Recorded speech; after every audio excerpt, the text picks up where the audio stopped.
The gig economy has exploded over the past decade, and it feels ever more like an entrenched part of the global society.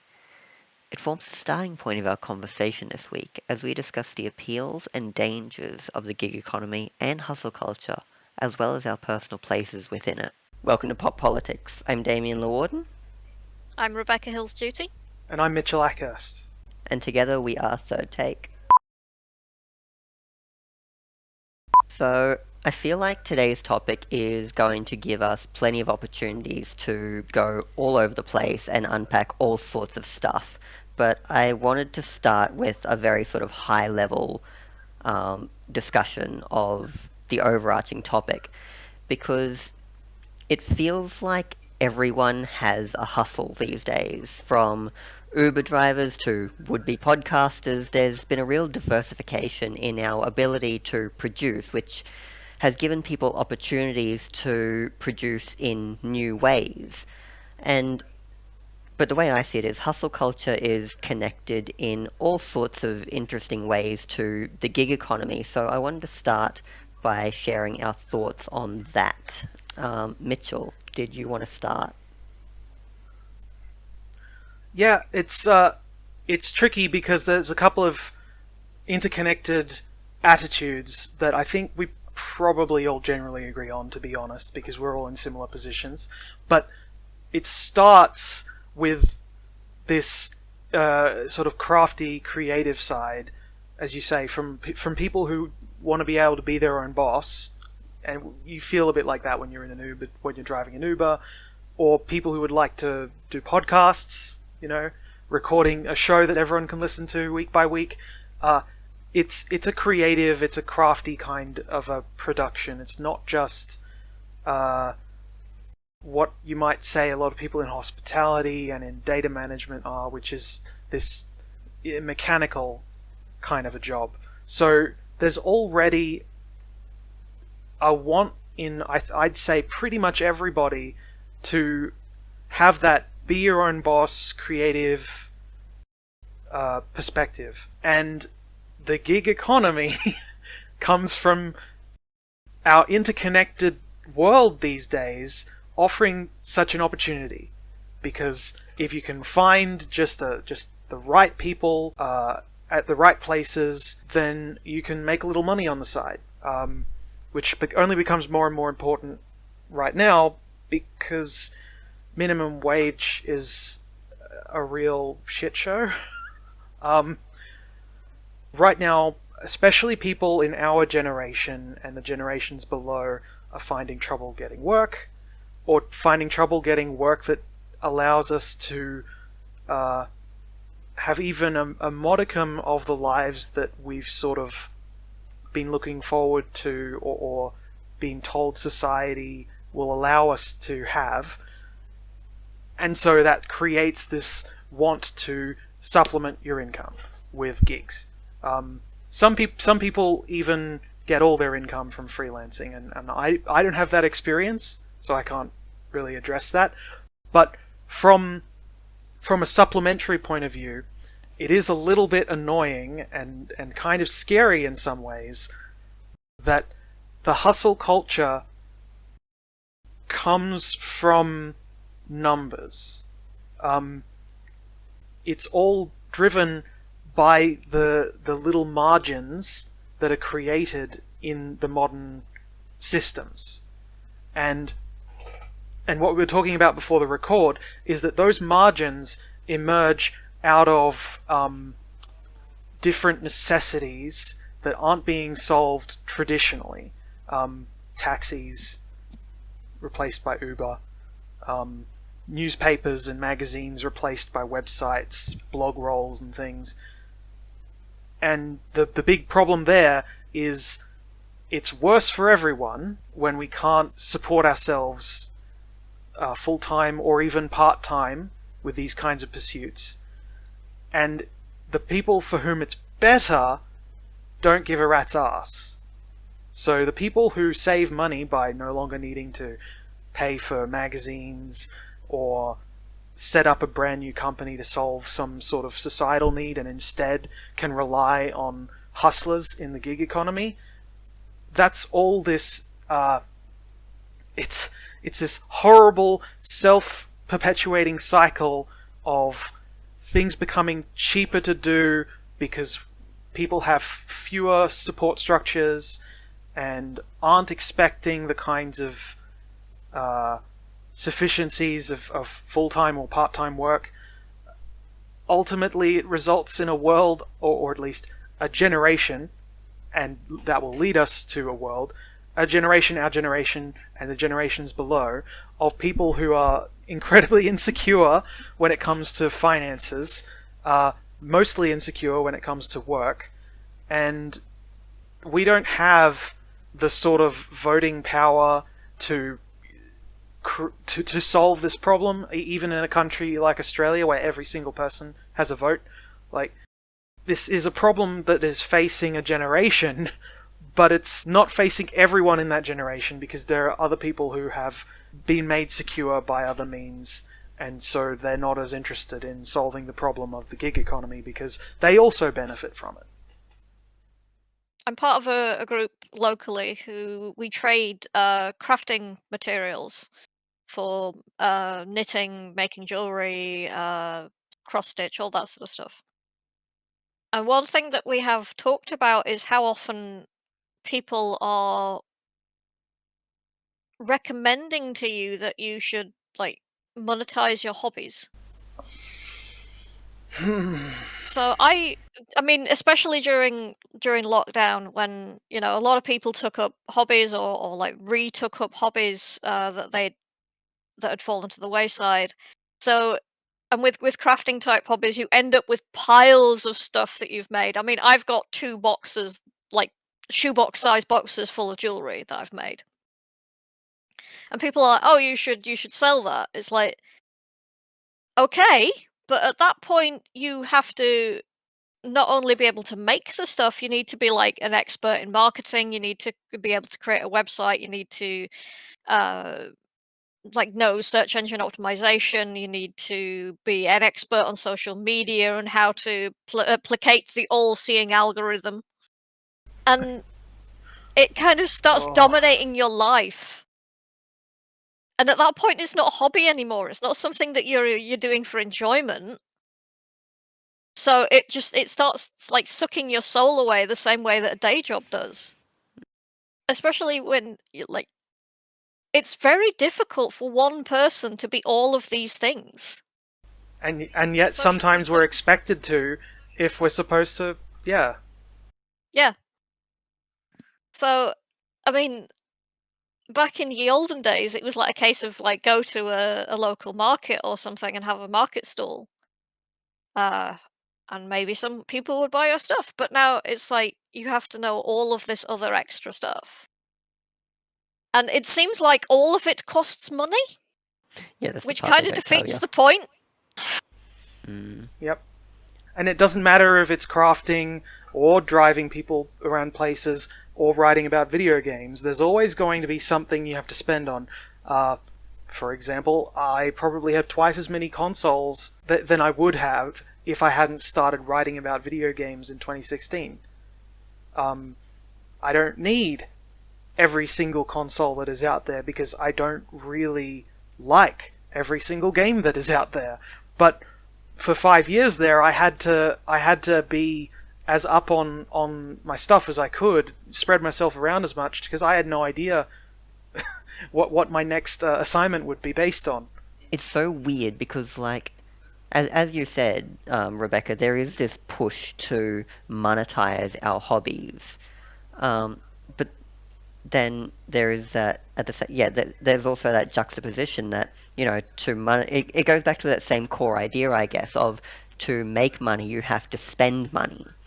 So it's like it doesn't make sense to invest all this time and effort and money into something that there's like not even the slightest remotest guarantee of a return on. And I think that for me is one of the most troubling parts. But like I don't know how it is in the UK specifically in terms of like market stalls and all that, but I know locally there are still market stalls and you pay your however much to go and have a pop-up market stall for a day. So I mean that still exists here. I don't know how it is over in your neck of the woods. There used to be a lot more of them. A lot of town markets and stuff have been closed, redeveloped. A lot of them have turned into like office blocks or student housing and things like that. There are still a few, but there's like this complicated form you have to fill in. Oh really? Yeah, to Wow. to get a market stall. You have to fill in this form, and you for have to say like insurance? how much. I assume so. But yeah, you have to say like how much your stock is worth and how much return you expect per year, and it's like I don't know. I want to That's sell my jewelry. nonsense. Why are you asking me all these questions? Uh, so and some of them, depending on where you live, some of them are actually like quite expensive for what they are. Mm. The other thing that you can do is like craft fairs and things, but that kind of requires that you be able to get to them, Mm. and even then, it's like you'd have to go out and find them and know where to look for them to be advertised, and it becomes another thing that you have to kind of put on this to-do list that seems to be endless. Even with market stalls, it's another level. It's another level up when people have to do that as their full time or their only employment, which is what some people end up doing with freelancing. Is people end up being their own salespeople for most of their working week, if they don't have part-time or full-time employment. And a lot of the problems you're describing with having a physical stall at a fair also come along with someone trying to freelance through the internet. Yeah, I find it interesting that just that contradiction between anyone can do whatever on the internet, but then but then like everyone is trying to do something on the internet, so like the pie is bigger but the slices are smaller, so like it ends up like nobody winning.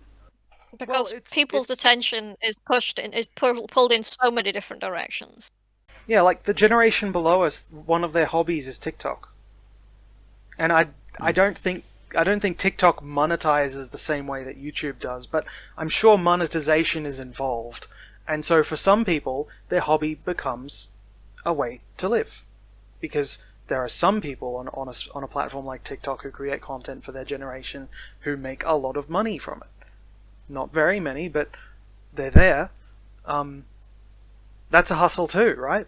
Because I mean that's the same thing as like Instagram, how it's been on there. The monetization comes from sponsorships, people or like companies coming to these influencers and being like, here's a product, if you post it on 10 reels or whatever, we'll give you $50,000, whatever. I don't know. I don't know the math. Obviously, no one's giving me $50,000 to promote a product. I don't know. Yeah. Hey, I mean, I went to university to learn how to promote products. I'll do it. I will help promote products. I actually studied promoting products, but no one's paid me for that yet either, because those jobs aren't really around. One of the problems with this is that it leaves so much space for people who are grifters to show up and say, oh, I can make sure that your product reaches X number of thousand people. Or things like, NFTs are a recent example. The thing about NFTs is, I saw this back when I was working for VR Focus with augmented reality games and people selling like virtual real estate. It's like the spot where your house is. You could also own it in an AR game. It's like, Wow. okay, why? Don't we literally have a saying something about selling bridges? Like I've got a bridge to sell you. Like seriously, I mean, we have the language for this kind of grift because it's a million-year-old grift. And it's interesting that you bring it up in terms of social media, because like part of that grift is the sort of the promise of stature, is like whether you're buying a cool ape or whatever they're called, or trying to spend the money that it takes to set yourself up as an influencer so you can do videos and get paid in sponsorships and advertising revenue and all that. It's all in this sort of vague, you can have your fame too kind of a vibe, which, you know, I think that sits differently to the side of like being your own boss. Being your own boss, or having a hobby that you'd like to monetize, a craft that you enjoy doing, it does sit to the side of these sort of big, you can be famous too kind of grifts, but they are on a continuum, like they are related. Because if you end up being good enough at writing short stories, but you fail again and again to get your short stories published, you're going to be more open to predatory short story anthologies and predatory magazines that like say, well, you know, those other guys, they stink, but you could pay us just $5 and we'll put your story in an anthology. And then you do the standard grift thing, which is then you start paying them, even though you're the one who wants the exposure and the return. Yeah, literary agents like that have been around for a while. Yes. Mm-hmm. Even like publishing houses for like academic articles do that as well. They like charge Oh my goodness. they charge the academic hundreds of dollars to publish their stuff, and it's like, that's not how that works. Sorry. So before we do get back on track, it's time for Who's Vibing What? Who is it this week? Rebecca. We'll go to you. I thought what have it you was been me vibing? last time. Was It was it? me last time, wasn't it? Yeah, Oh, because I talked about Maybe Lost you're Ark. vibing something, Damien. that's right. No, it's your turn, Mitchell. Your turn. Wait, what? Okay, Oh fine, no. I'll go. Okay. I can go if you want. I guess the thing I was thinking of with regards to what I was vibing. Oh, I saw the Batman. How was it? Was it good? It was a Matt Reeves movie. um, if you've seen Matt Reeves' movies, he did the last two movies he did, which I quite liked, were Dawn of the Planet of the Apes and War for the Planet of the Apes, the third one. And something I remember loving with Dawn of the Planet of the Apes was there's a moment late into the movie where the whole time the incredibly meticulously detailed computer-generated apes have been using grunts and ooks and sign language to communicate, and then there's one moment which I love because it's just so intense when a character realizes that things have turned for the worse and they say, "Run." I think the Apes movies are maybe one of my favorite franchises, and something I feel in my very being is I love how absurd they are, because the very concept of these incredibly realistic looking animals speaking in English is unbelievable. But in a good way. And Batman is another one of those from Matt Reeves. And if you're at all into that sort of a movie, this is 3 hours of, here is a crime scene with the police sort of examining the horrible events of a serial killer, and then Batman stomps in and starts looking around with his neck stiff because, you know, that's how the suit works. And oh my goodness, it was so good. And it's just, the whole thing is like, what if Seven had this man dressed as a bat stomping around occasionally? It was so silly, and it has a great sequence where the Batmobile is basically a monster from a monster movie. Like, it sort of appears out of the shadows and goes rom rom and chases the Penguin in a very, like, almost Cloverfield-esque way, to reference another Matt Reeves film, the Batmobile is kind of like the monster chasing the Penguin, and it's just rum rum on the highway. It's like bursting through explosions and things. But yeah, I mean, it doesn't quite have the level of kaleidoscopic sort of phantasmagoria that I thought the Arkham games had. Like, those games were also very serious, but they had some very colourful and very strange visuals. The Batman isn't quite like that because it's a bit more of like a flames and shadows kind of a movie. It's not really going in for the very fantastical characters. But it doesn't really need to, because the characters they chose are all very, very funny. The movie's not a comedy, but there's still a lot of like real booming violence in the movie, and I guess what's so special about that is, like with the other Matt Reeves movies, it's just very absurd in the best possible ways. The thing is, you really have to have enjoyed both Batman Returns and Batman Begins, because those are the two movies I'd say are on either end of this. Like, Batman Begins is silly in an entirely different way to Batman Returns, but if you sort of meet in the middle, it's a bit like, yeah, halfway between those two movies. Okay, so yeah, we're all involved in writing in some form, and yes, and Rebecca, you said earlier that you also do jewelry. So I just wanted to sort of dive in and take a couple of minutes to sort of explore, like, what specifically are each of our hustles.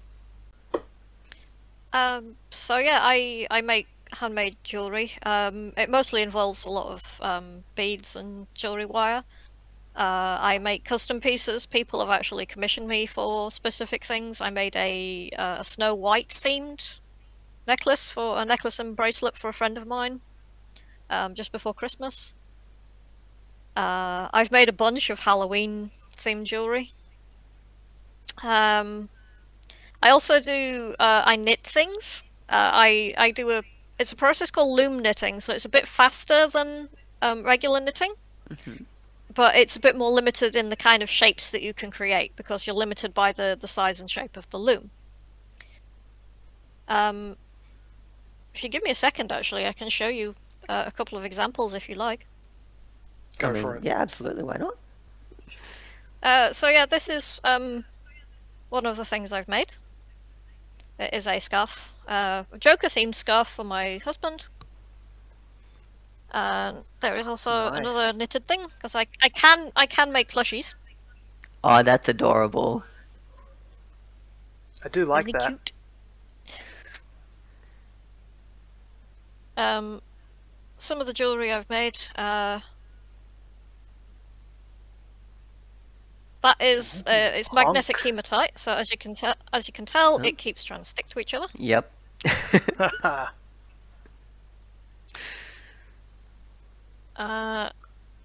These are all glass. They look very pretty in in sunlight. They look really, really nice in sunlight. I have.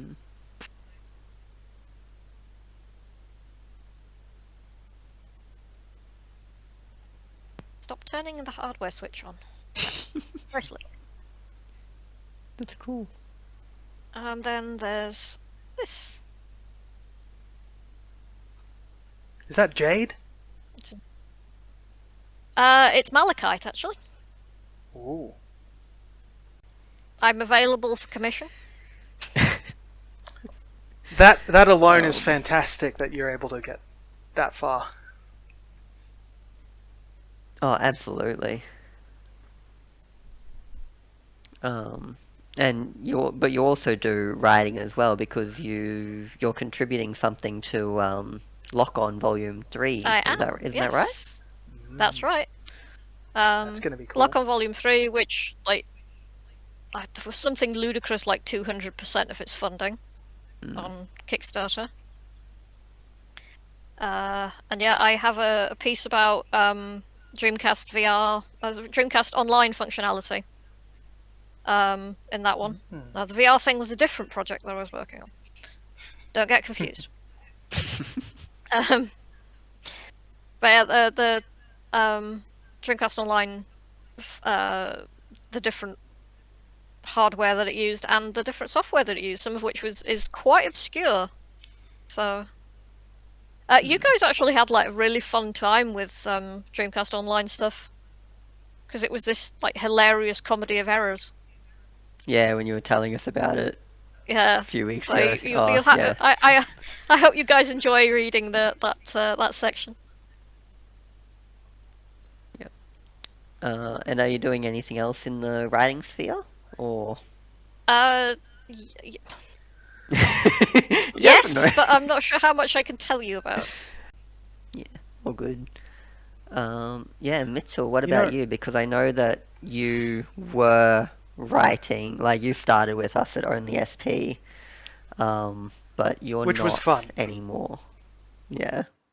Yeah, I did sort of briefly, I did briefly sort of jump ship with everyone else into the escapist system when Only SP shut down, but that only lasted for about a year and a half. And as I was saying before the record, I I can't do more than full time work. It turns out. I'm not strictly a spoonie or anything. I don't have chronic fatigue, but I also don't have the mental capacity for the hustle the way people talk about it. I'm not going to go out of my way to try and make money in areas that clearly don't want me, um and I think were we 15 or 20 years ago, I would have a blast working for a magazine, but the the the way that things work in the online era is not very conducive to full time writing work. And yeah, and I'm not going to give up the full time job I have now for a potential part time or casual position writing. Because I know too many people who've impressed that upon me that I shouldn't give up my full time job. And I trust them when they say that because they would know. Yeah, in the meantime, I guess I've just been twittering a lot, because it's pretty easy to add, 100, 200 extra followers as long as you start tweeting things people are interested in reading.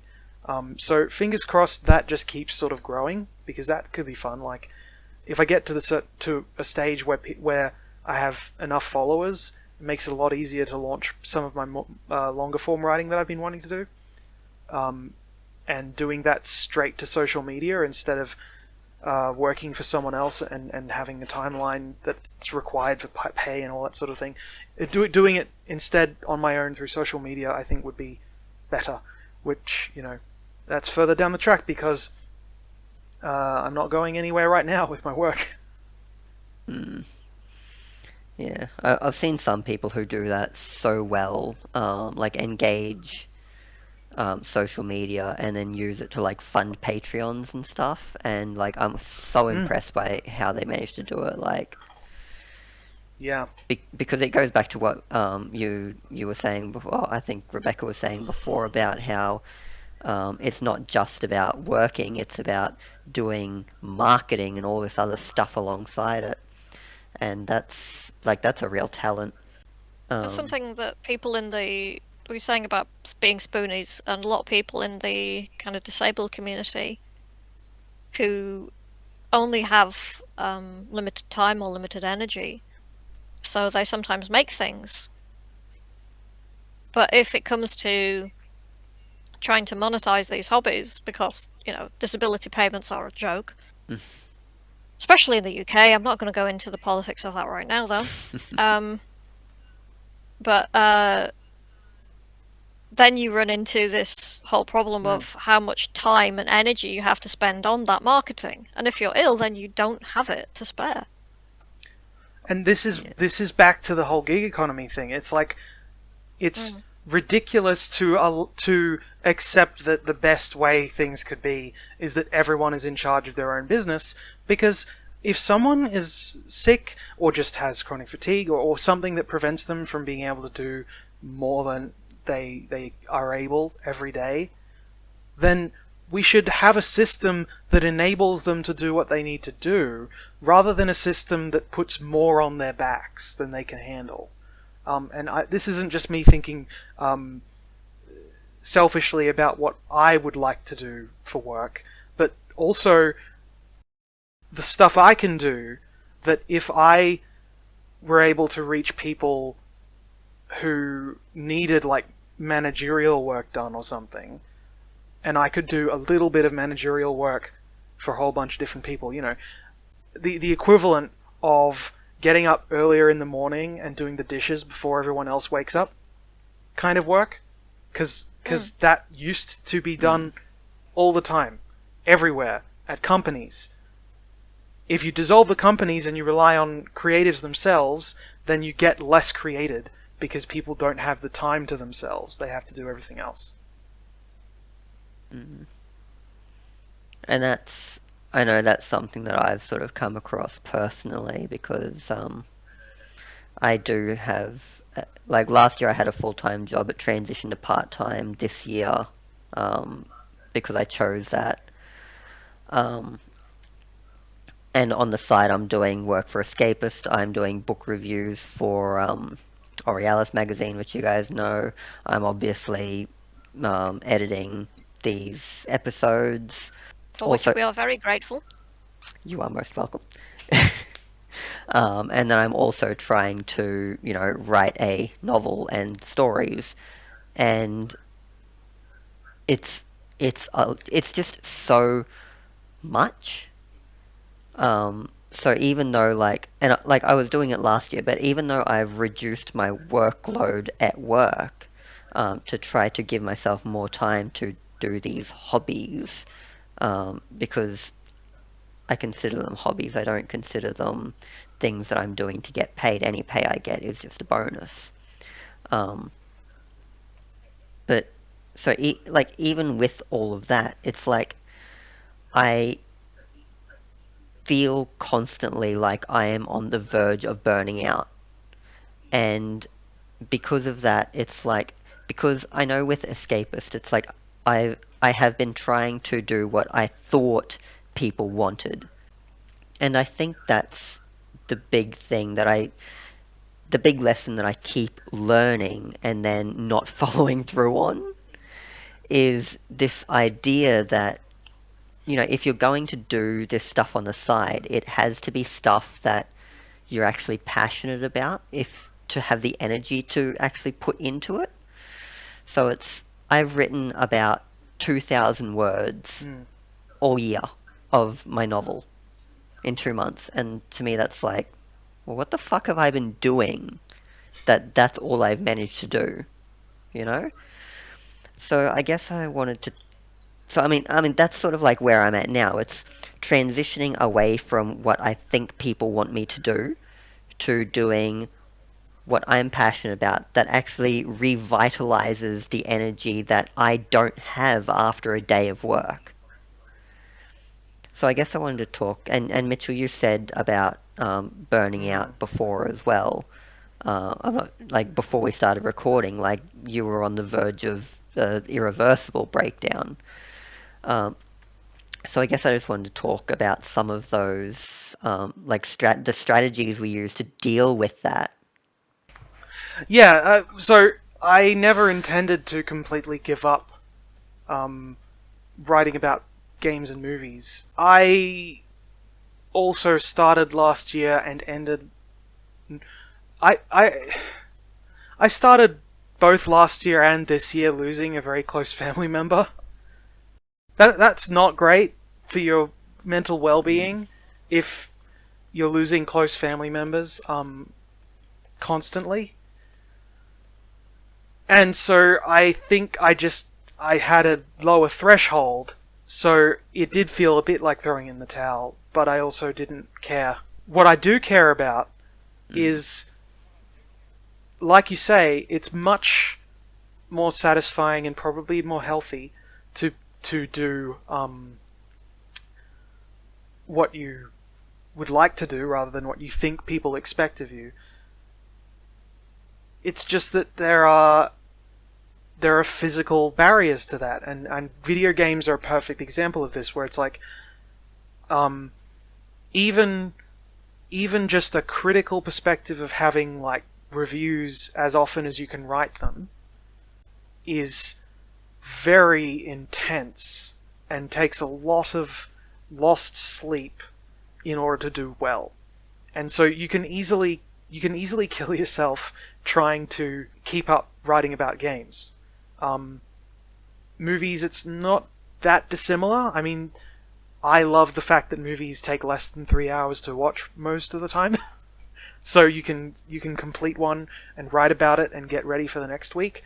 However, if you're in a situation like mine and you don't actually have your own place, and you're currently living an hour away from the closest cinema, there's a lot of barriers there to doing it with film as well as with games, and that's even without discussing the fact that the people we admire and the people we would like to model our own hustle after when we're talking writing, I suppose, because we're all talking creative non-fiction or creative fiction. The people we try to model after, they got in at a different time. Whether it's by having someone vouch for them or getting a job. The list goes on of ways that people are given the opportunity to be pop culture commentators in the way we're discussing without spending hundreds of dollars a week. Which, you know, from my perspective, right now, even just one movie every Thursday night is still hundreds of dollars a week because of the cost of driving into town. So yeah, there's a lot of stress involved. There's also a lot of places, we were discussing this earlier, kind of predatory places that will prey on your passion and will say like, oh yeah, we'll pay you for writing about this, but only under these caveats. You know, you have to buy your own video games, or you know, you'll only get paid if you get however many thousand views, and they're reaping the benefits from all of this hard work and passion that you're pouring into things. So it's very difficult to kind of get your fair share, if you like. Yeah. And I guess that goes back to what I said earlier about like bigger pie, smaller slices. It's a great big pie, and there are no unions. It also bothers me how much of it is based on advertising. Because it's like, I don't know how much evidence there is that, because, you know, it's like, oh yeah, you get paid because there's adverts on the page and things like that, but it's like, how much evidence is there that any of this advertising actually works? Yeah, I mean, I think you can see in the sorts of products that have switched to that kind of advertising that it's bearing itself out, because the kind of advertising they used to do is no longer up there. You know, now I'd say the two kinds of advertising I get, for example, are cookie based. You know, oh Mitchell, you visited JB Hi-Fi, and so now you'll, for the next like 30 minutes, all the ads that pop up on sites you see will be of JB Hi-Fi.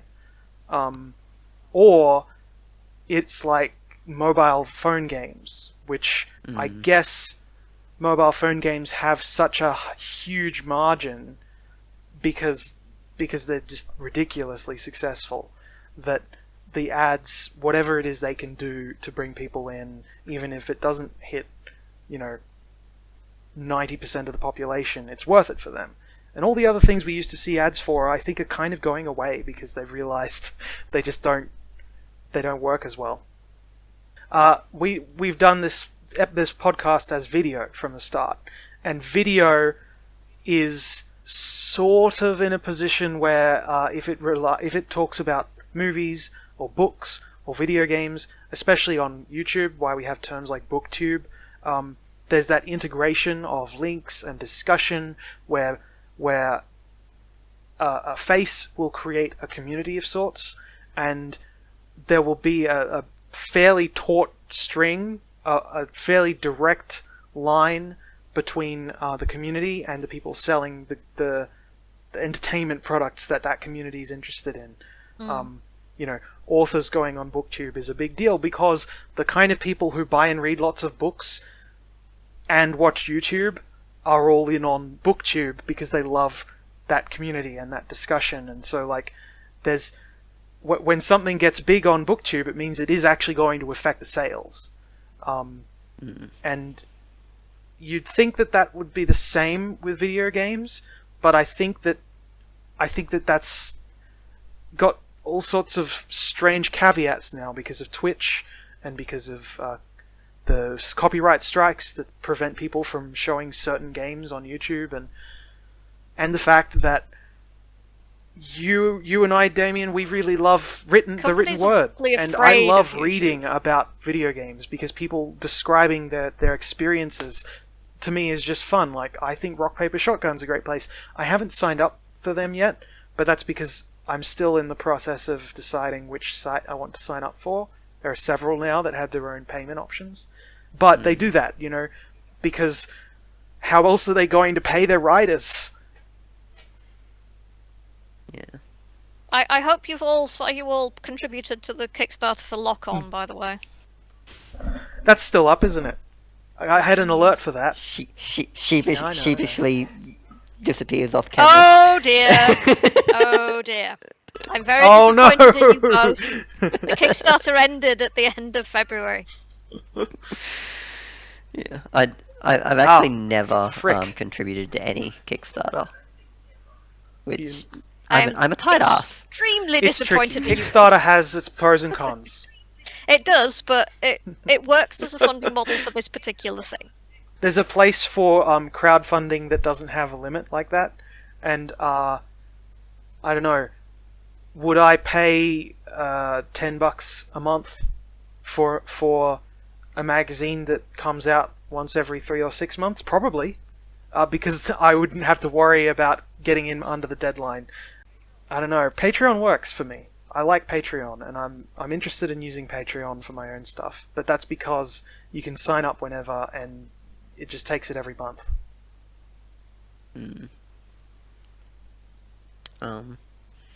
Yeah, but I wanted to come back to Rebecca, to the question that I asked before, like strategies around dealing with like the burnout or the difficult times, because I know that you suffer from chronic illness. So I just wanted to ask you about, like, how do you deal with balancing that against living, I guess. It's not always easy. I think the most important thing that we as a culture is that we underestimate the importance of rest. And I don't mean sleep, I don't mean getting your 8 hours, I mean just rest. Just relaxing, not doing anything, not being productive. There's this kind of constant pressure to be productive and doing something at all times.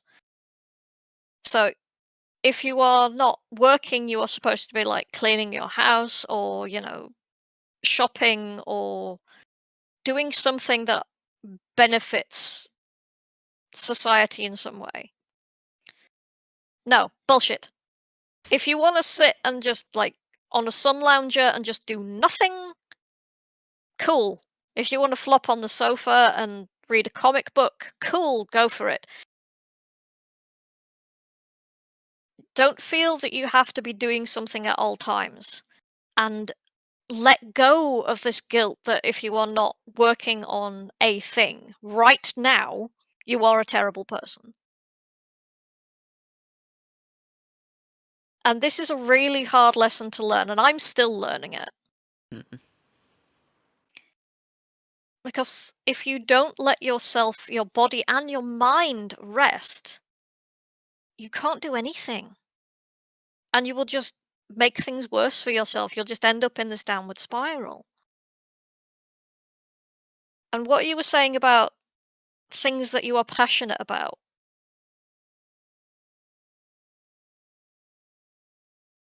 So what I do sometimes is I use the thing that I'm passionate about as the carrot. So I get the things that I have to do that I'm not that passionate about out of the way first, so I can work on the thing that I'm actually passionate about. The danger of doing this is that you can run out of energy before you get to the good thing. Mm. So pacing yourself and learning what your limits are is really important. And don't feel that you have to give 110% all the time. I learned that the hard way at Sometimes, work. yeah. So sometimes just good enough is fine. It doesn't always have to be like the best thing that you've ever written or the best piece that you've ever made or whatever. Sometimes it can just be good enough. I know for me, the hard part is saying something's good enough, though.